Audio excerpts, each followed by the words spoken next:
بسم اللہ الرحمن الرحیم۔ اسلامک ہسٹری سینٹر کے ویورز السلام علیکم۔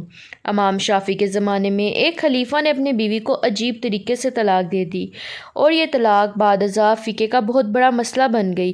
بادشاہ اپنی ملکہ کے ساتھ بیٹھا تھا کہ ہنسی مذاق میں اس نے ملکہ سے پوچھ لیا کہ تمہیں میری شکل کیسی لگتی ہے۔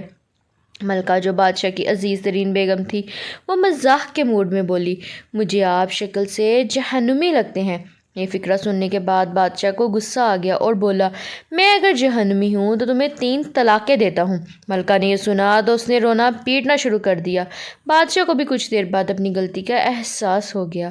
اگلے دن بادشاہ سلامت نے ملک کے تمام علماء، مفتی صاحبان اور اماموں کو دربار میں بلا لیا اور ان سے پوچھا کہ کیا اس طریقے سے میری طلاق ہو چکی ہے؟ سب کا باری باری یہی کہنا تھا کہ ہاں آپ کی طلاق ہو چکی ہے اور شریعت کی روشنی میں ملکہ عالیہ باپ کی زوجہ نہیں رہیں۔ لیکن اس محفل میں ایک نوجوان مفتی بھی موجود تھے۔ وہ ایک طرف ہو کر بالکل خاموش بیٹھے رہے۔ بادشاہ نے ان سے بھی یہی سوال پوچھا تو انہوں نے عرض کیا، جناب یہ طلاق نہیں ہوئی کیونکہ آپ نے مشروط طور پر کہا تھا کہ اگر میں جہنمی ہوں تو میں تمہیں 3 طلاقیں دیتا ہوں، اور ابھی تک یہ طے نہیں ہوا کہ آپ جہنمی ہیں کہ نہیں ہیں۔ آپ کو اگر کوئی شخص جنتی ہونے کی گارنٹی دے دے تو آپ کی یہ طلاق نہیں ہوگی۔ بادشاہ سلامت نے جوشیلے انداز میں پوچھا، لیکن مجھے اس چیز کی گارنٹی کون دے گا؟ سب علماء کرام نے اس سوال کے جواب پر اپنے سر جھکا لیے کہ دنیا میں کون شخص جنتی ہے اور کون جہنمی ہے اس کی کوئی گارنٹی نہیں دے سکتا۔ اس نوجوان مفتی نے جب تمام علماء کرام کو خاموش دیکھا تو وہ بادشاہ سلامت سے مخاطب ہوا، بادشاہ سلامت، میں آپ کو یہ گارنٹی دے سکتا ہوں، لیکن اس کے لیے میں آپ سے ایک سوال پوچھوں گا۔ اگر آپ کا جواب ہاں ہوا تو میں آپ کو جنتی ہونے کا سرٹیفکیٹ دے دوں گا۔ بادشاہ نے کہا، ہاں پوچھو۔ نوجوان مفتی نے پوچھا، کیا آپ کی زندگی میں کبھی کوئی ایسا موقع آیا تھا کہ آپ گناہ پر قادر تھے لیکن آپ نے صرف اللہ تعالیٰ کے خوف سے وہ گناہ چھوڑ دیا تھا؟ بادشاہ نے سر اٹھایا اور کہا، ہاں ایک بار ایسا ہوا تھا۔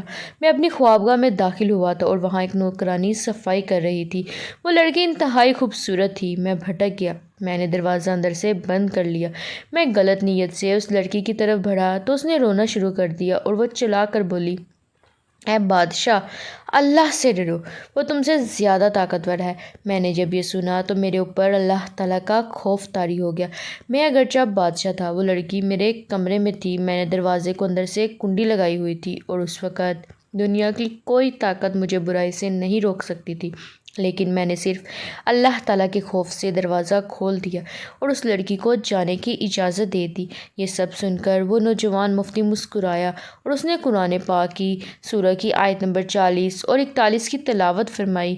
ترجمہ: جو اپنے رب کے سامنے کھڑے ہونے سے ڈر گیا اور اس نے اپنے نفس کو خواہشات میں پڑنے سے بچا لیا تو ایسے شخص کا ٹھکانہ جنت ہوگی۔